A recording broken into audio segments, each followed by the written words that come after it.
Welcome to the Energizing America Podcast, where we talk all things energy in our business, communities, and life, and why we need the oil and gas industry, and all things energy. Excited to sit down with John here after we got our 2022 plans underway and just have a discussion about where we're headed. So, John, what the heck? What are you nowadays? You're our electrical president? That's what I'm called. That's it.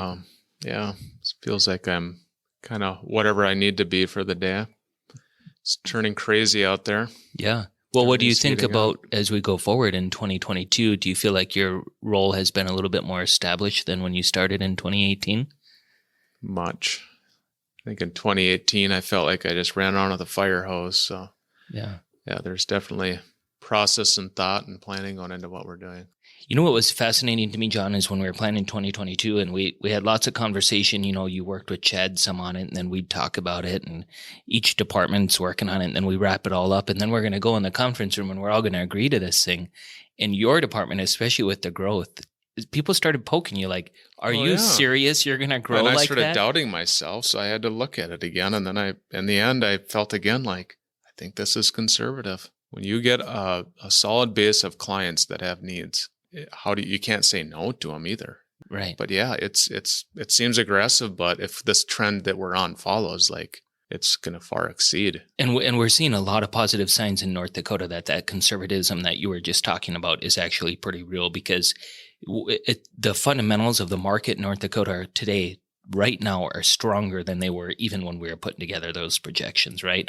We're seeing drill rigs continue to be added. I think there was 35 last time I looked, maybe 36. Yeah, it's 35, I think. And we're working for many of the producers that are on the list of that has those drill rigs, and we know that there's a lag period from the time they drill a well to the time the electricians show up and do the work of the electrify the site and then plus automate the site. So I think the fundamentals are there. We're going to, the growth happened quicker than we expected. Like we're feeling it right now, January, February, but the challenge for us is going to be come June, July, August. Are we willing to exceed our projections and keep going? And I think both of us feel pretty strongly, and it's just a matter of doing the math right. But we love taking care of our clients. They mean everything to us. And yeah, there's going to be a downturn. It's going to hurt, but we have some other pretty cool irons in the fire too. And one of the best things about our 2022 budget is we looked ahead even into a 5 and 10 year forecast, and we acknowledged that there are going to be a couple more downturns in this industry, right? But we have ways to mitigate that. Whereas when we hit 2020, frankly, I'm the only one on the team that had been through those things before. Out of our leadership team, Calvin had been, I guess, but he had been boots on the ground, not in a management role. It was a new thing for you guys, and I hadn't adequately prepared for it or shown you guys how to, whereas I feel like now we at least have that experience. And then not only that, but we've acknowledged the potential of it happening again. Right. So when we do have to make those decisions in June, July of this year about the Bakken, especially that, do we grow beyond what we thought we would? It's going to be an easier conversation because we can look at, well, hey, what about 2025? What's our plan? Oh, that's right.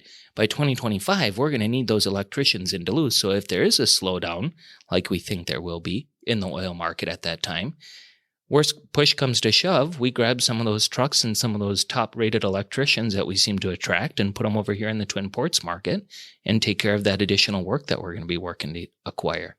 So, yeah, there's always good that comes from a slowdown. It made us get outside our comfort zone. It's super easy to stick with what you know and what you're good at and get out there a little bit like we had to. And it was really good for us. Two ways. We got to see like how much these clients that we've had for these years, how much value they were to us. And also we got into other industries where now a challenge is going to be is to stay like committed to these commitments we've made, to keep ourselves outside of just the oil and gas market. Exciting to see those folks grow. Mm-hmm. We have a good year ahead of us. Thanks for the conversation. You bet.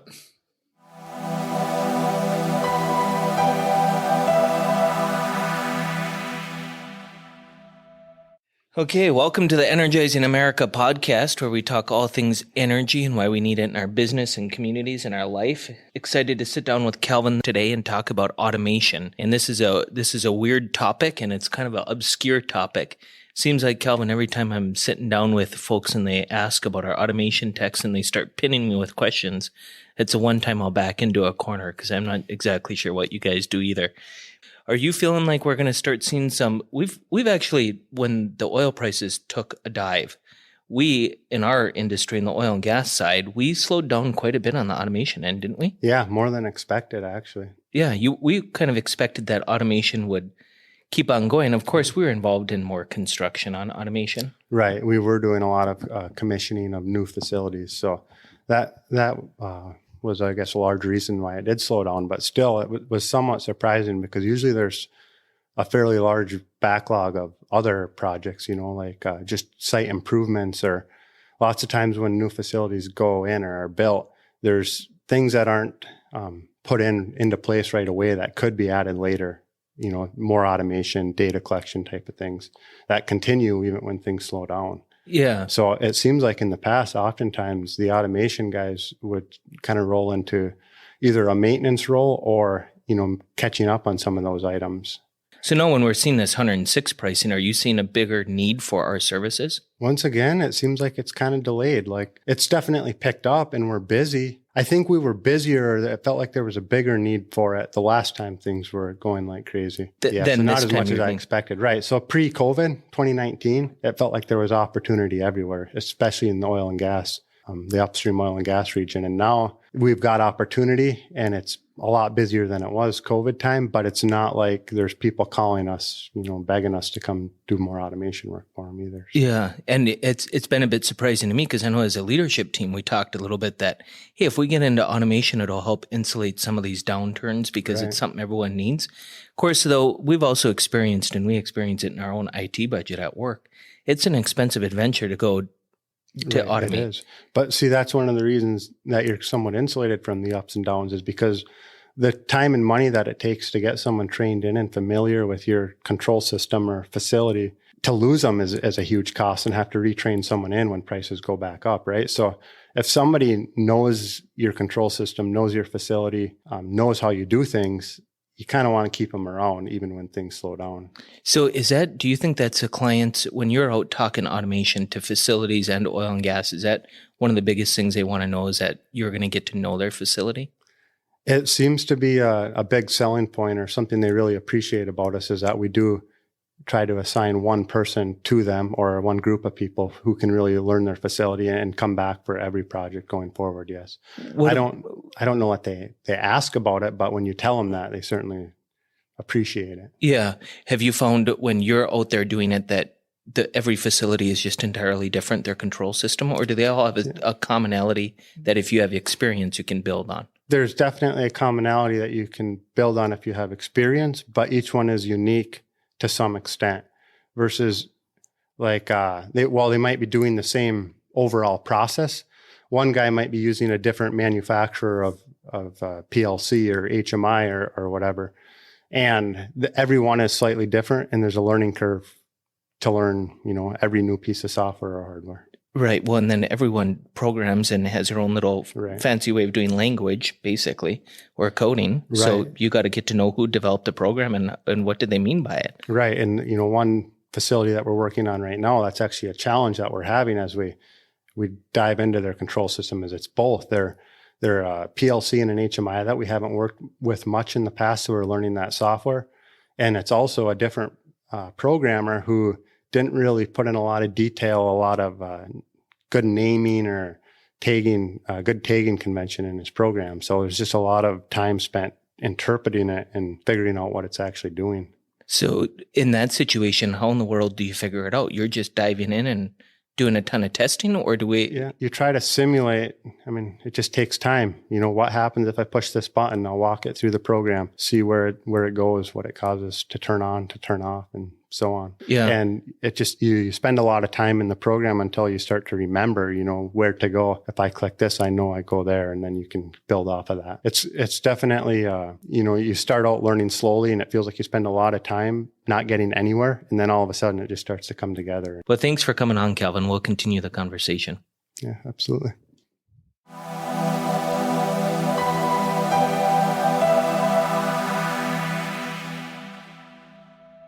Welcome back to the Energizing America podcast, where we talk all things energy and why we need it in our business and communities and life.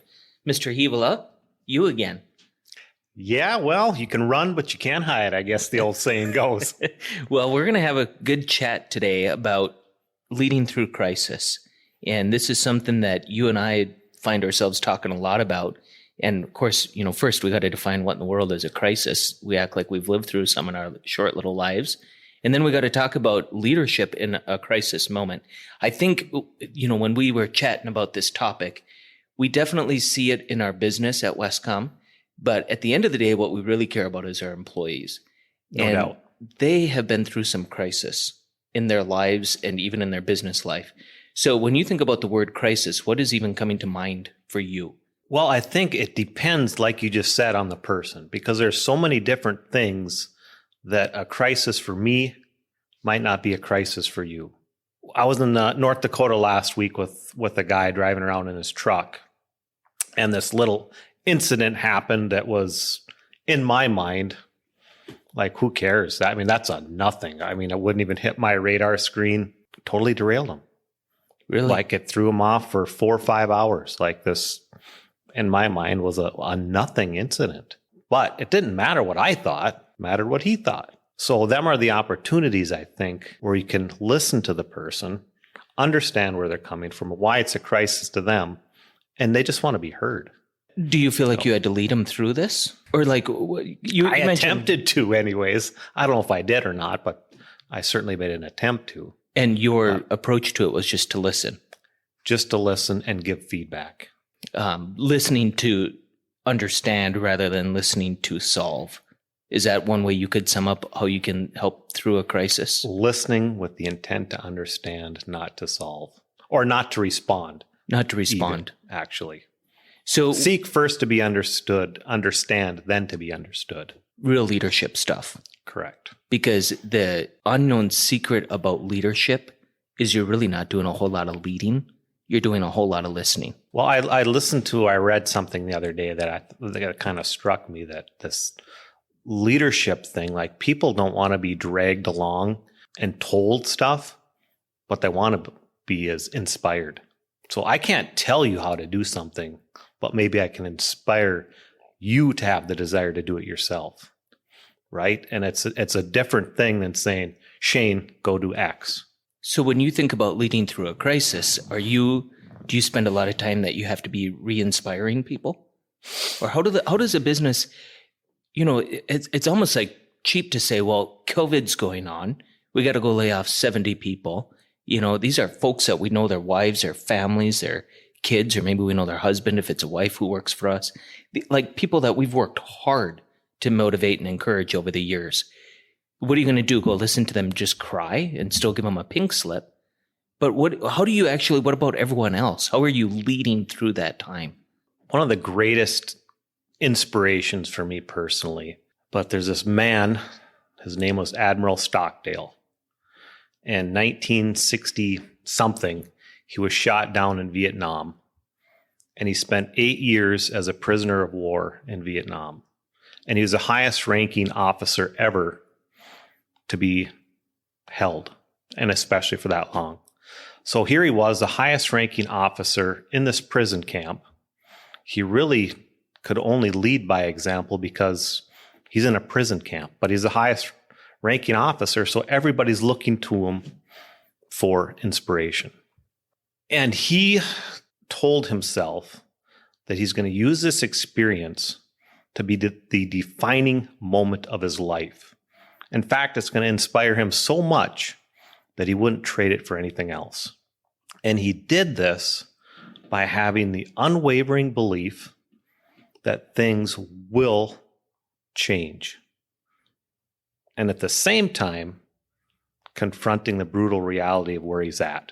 Like, I'm acknowledging I'm a prisoner of war, they're beating me, but one day I'm going to be out, and this is going to be my springboard for success in life. If you want to enjoy your team, whether you're on the plant floor or whether you're in the office in the corner, it doesn't matter. Inspire people and lead through these challenges. You don't have to be the CEO to lead. You don't have to be the HR coordinator to lead. oftentimes the real leadership happens right out there on the floor, in the That's where field, it pulling the starts. wire, for sure. Well, thanks for the chat. Good stuff. Thanks for having me.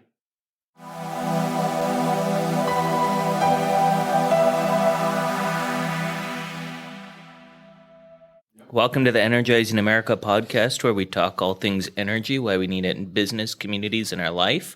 Sitting down with Chad today, we're going to talk finance, everyone's favorite topic. You ready? Right. Yes, I'm absolutely ready. Thanks for having me. Yeah. Well, thanks for coming in. Let's see, Chad. You've been with us not quite a year. Yeah, it's been about 9 months as a full-time employee. I joined the board about a year and 3-4 months ago. Okay. So I was on the board for the Wescom board of directors for about 6 months before I transitioned into a full-time employee.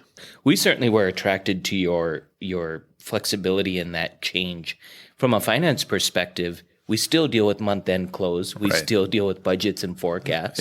Yep. Same thing, right? Yeah. So, numbers are numbers.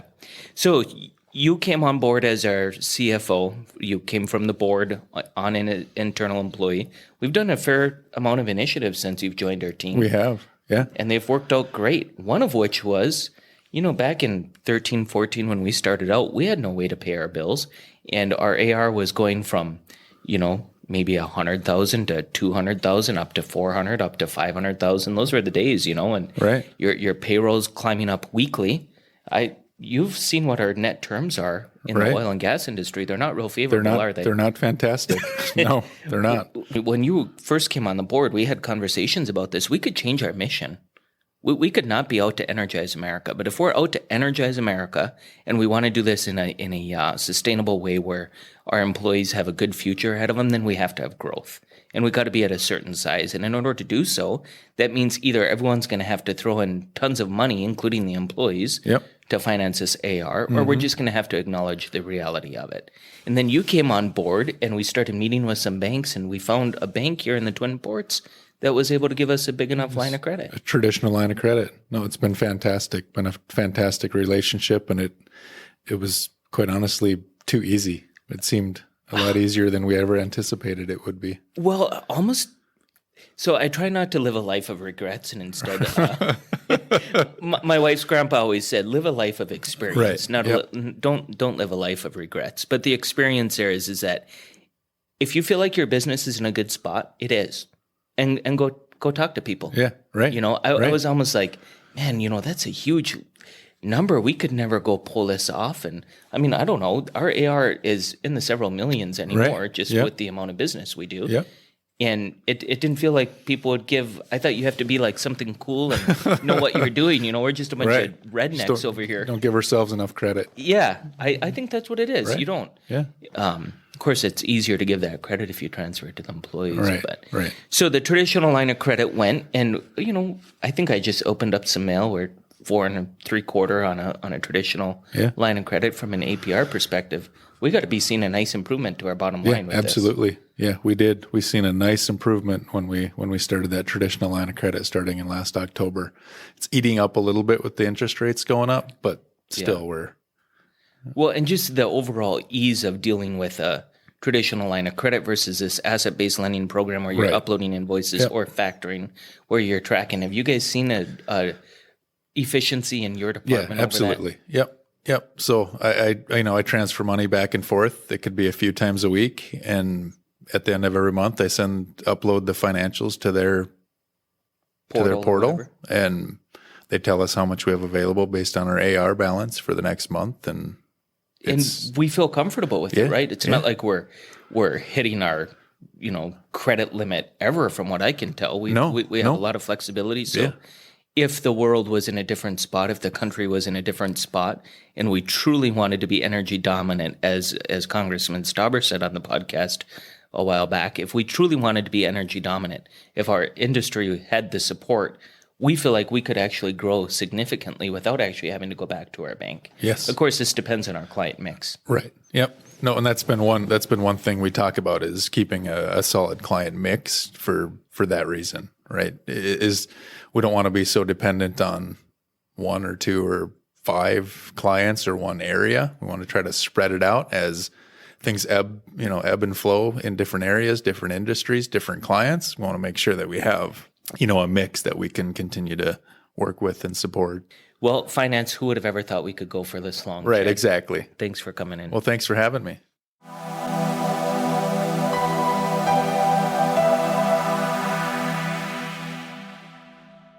Welcome to the Energizing America Podcast, where we talk all things energy and why we need it in our business, communities, and life. And we're sitting down with Drew Sutton, who finally appeared after, boy, how long have you been gone? 27 weeks. 27 weeks, you weren't counting. And Tyler Bruckmeyer, our Twin Ports electrical manager.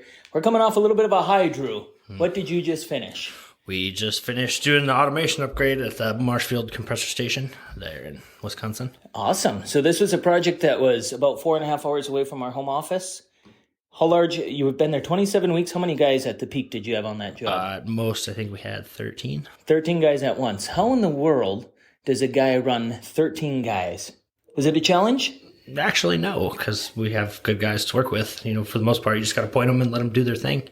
So one of our core values is to empower people. You feel like we got folks on our team who actually just, if you give them that rope, they'll run? Absolutely. Really? Yep, and I believe they're more than qualified and very good at what we do. So awesome. So what does an automation project involve? So everything, I guess, for these, everything from the unit controls to like the fire and gas emergency shutdown systems and all new stuff equipment like that. we demoed out the old equipment, right. put in new equipment. There were several change orders that got thrown your way because, like the control room, we had a mess in there, and they decided to take advantage of it and Right. remodel it into a nice place. So in order to pull off a project that takes 27 weeks, we need a lot of resources. How do we do from our office here helping you out? Oh, the office was excellent. Was it? Yeah, everything I needed or any kind of help or equipment or anything, you guys were on it. Awesome. Yeah, 10 out of 10. What was your biggest challenge on this 27-week job? It was a lot, but it didn't really seem that challenging. Not anything huge.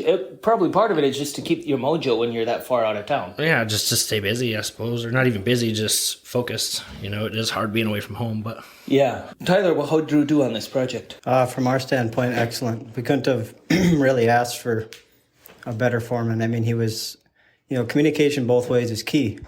Whether it's telling us what you need, telling us how you're feeling. Yeah, I feel like it was great both ways. But I made the comment at this softball game to Drew, Tyler, that this was probably our first large project that we nailed it. It just went awesome. And I'm sure there's a host of things, but what comes to your mind when you think about, if we could repeat that, what are some of the things that were an element of our success? I feel, of course, good pre-work, a good bid.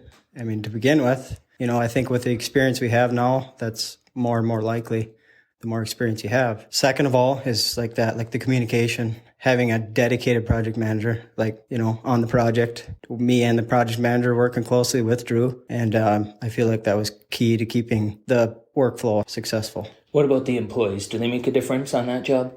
Absolutely.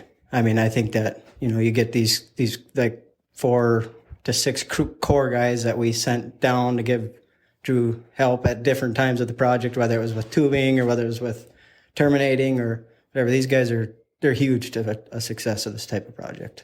And not just, these aren't just regular employees, right? These are folks, some of them, you had some young guys on your team, didn't you? You probably had even a couple 18-year-olds. Yeah, I did. But, I also had some more practice help or some with some experience, and they did a real good job teaching the younger ones too. Yeah, and I think that's what's cool about electricians, guys, is that, and I like to think it's anywhere you go, that the older fellows with more experience or the seasoned people, they're automatically taking the younger guys under the wing and showing them. But here's the thing, guys, is when we look at these projects, so often people want to say you have to have experienced people who've done 100 of these. There's all these criteria that you're trying to prove yourself. And then in walks a Tyler coupled with a Trent and a Drew, and bam, we bang one of these out. The client, how many times did they tell you how awesome we are? A lot. I mean, they were all smiling and happy when we left. So tell me about the closeout. How do we know we're done? Well, we walked through with their construction manager and all the operations guys and their inspector, and we just kind of went and made a lap. We were like, looked at this and, made sure nothing was deficient or we didn't leave nothing out. And they asked the operations guys, "Are you happy?" And they said, "Yep." And they signed their thing, sent us on our way. That's awesome. So Tyler, when you get the word that the project is closed out, what else comes with it? Do you get a report from them showing how we did or a score? Yeah. I mean, as far as, of course, every day, with our field ticket, the app that we have, we get reports daily that we can read from the office. these are reports that Drew fills out to fill out the field ticket. But yeah, I think that, just from the report we got, like a 4.5 out of 5. I mean, that's for like Drew's first big project, to manage. I think we couldn't ask for better. Awesome project to be part of from afar. I don't get to do any of the details in it anymore. Tyler and John, they cut my legs if I try and get too involved, but you guys just all around absolute bang up job, and thank you very much for the project. Yeah, well, thank you for the opportunity. Thanks, Tyler, for coming. Yeah, thank you.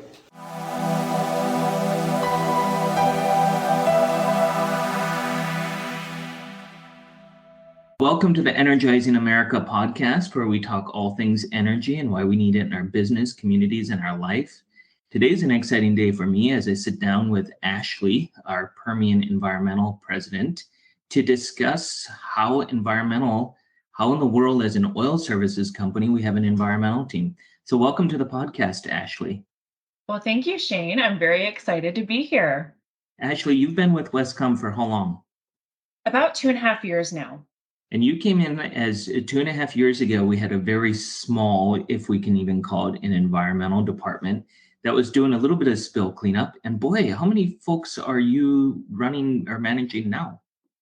Well, we have 3 full-time field techs that do work for Wescom. And then we have 2 embedded field techs with a production company. Okay, and so these embedded field techs, what's going on? Is this something that we went out and advertised, or has there been a change in our industry that kind of is driving this? Well, actually, it was very interesting because we had done work on the environmental side for this production company before. We just built some really great relationships there. They knew about our capabilities, and they came to us with this opportunity and said, hey, what about us having these direct reports that come just straight here, and we will contract these Wescom field techs through this company, and they'll just direct report here to us every day and help us out on our air quality. So let's talk air quality, right? This is so cool about our industry because, as you know, our industry gets some pretty bad rap, and especially under the current administration that we have, that as though we're some big evil companies that aren't doing the right thing. And I oftentimes have to remind my peers that we actually we're not an oil production company. We're an oil field services company. So while I appreciate their desire that I would lower the price at the pump, that's really not my role. My role is to provide a good service to our clients, right? And you and your team do a superb job of that. But I always do like sharing the story of what the production companies really are doing. So when you say air quality, tell us what that means for our listeners.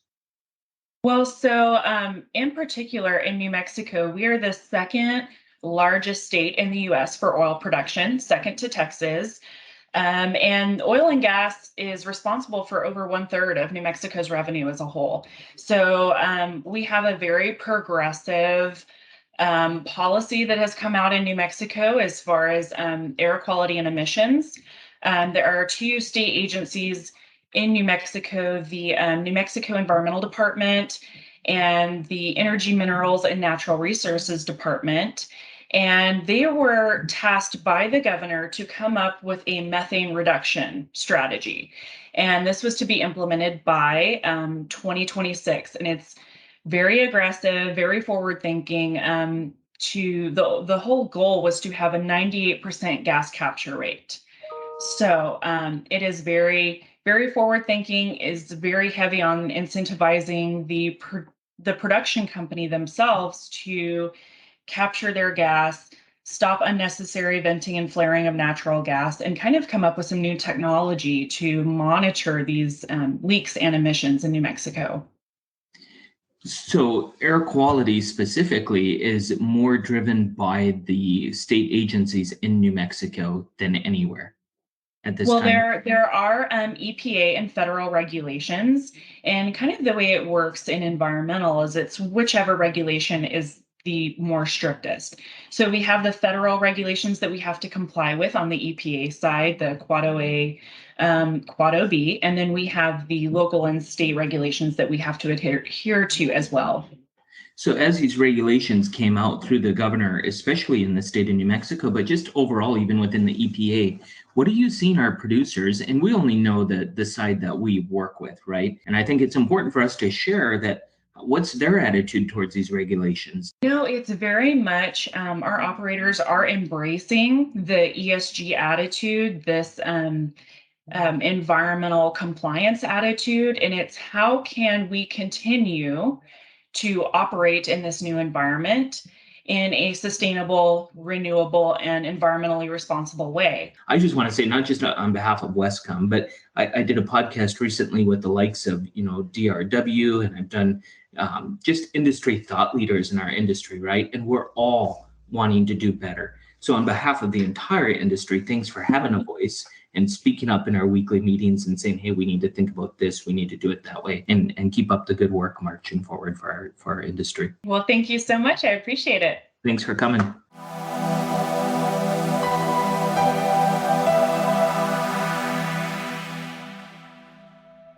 Welcome to the Energizing America podcast, where we talk all things business, energy, and people, and why we need it in our communities and business. Recently, I had the opportunity to sit down with Nate Jacob. He's Wescom's Bakken Operations Manager, to discuss his journey over the past 8 years. So Nate, tell me, you've been with Wescom for several years now, but how many people were here when you first came? Do you remember? Probably, at least eight maybe. We're a small crew. Yeah. So we've since grown. So you come to us, you're a young, how old were you when you came out to the Bakken that first time in 2014? Actually, I was 30 years old. 30 years old, you head out to the Bakken, you join this cowboy of a company. Yeah. I mean, by then we were really trying hard to find our footing. You were probably considered an old man when you joined our team, in fact. Because we were full of young apprentices. Absolutely, yeah. And especially at that time, it was incredibly difficult to find a journeyman electrician willing to, come for a reasonable price, and labor was scarce, and that was a challenging time. But we only had a couple clients working for us. Fast forward, we're now into 2022, and we've got, how many people are out here working under you? 50? Pretty close. We're about mid-40s right now with a few offers out. So the way things are going, end of year, I don't see why we wouldn't hit that 50 mark without any issues. 50 employees. So. And the cool part about the 50 employees we have now, there's always, as you go through a journey in a business, there's always good parts and bad parts. And I think if we wanted to be honest, we could come up with a lot of bad parts about 2014, and we could actually come up with a lot of bad parts about now, right? But if we think about the good things, when we're a little bit larger like we are now, our client diversification is awesome. Mm-hmm. During the pandemic, we fell flat on our face, but we still kept some people going. And I'm convinced the reason why that was able to do is because of our client diversification. There was one client, right? We went down to no guys working there. Yeah, it got pretty alarming there for a while. A couple of our clients kept us going. There was one that basically just shut the doors during that, and which is really tough. We lost a lot of good hands through that, and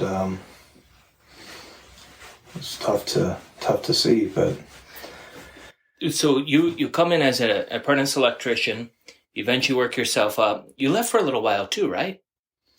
Yeah, I left for a little bit.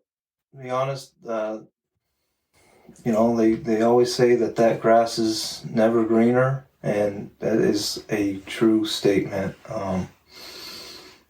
This company is one of the most,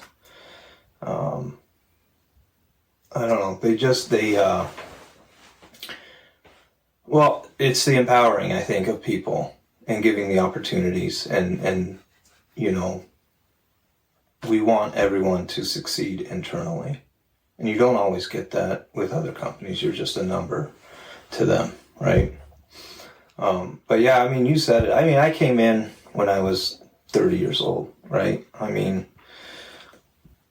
compared to, what Lane Blakeman was here when he was 17 or 18 or what, I don't know, young guy doing this trade. And I'm 15 years older or whatever than some of these guys, and just starting off brand new. So lots of opportunity in this field, especially out in the Bakken. Absolutely. So when I came in, totally green to electrical, didn't even know what controls were, had no idea. But I can tell you what I was doing before I made this commitment, it wasn't working, right? I think I was working 2 jobs. My wife was working 2 jobs, and we were falling farther and farther, each year. So we made that change, came out here, was given an opportunity. It started out just running equipment. For whatever reason, I was given an opportunity to get into the control sides. To be honest, just the opportunity was given to me. People say I succeeded. I feel like I'm not one to talk me up at all. Plenty for me to learn and still do learn. That opportunity was there, and it helped progress to where I am now. I think that now is a great time to come join the Bakken. Absolutely is. Well, thank you, Nate.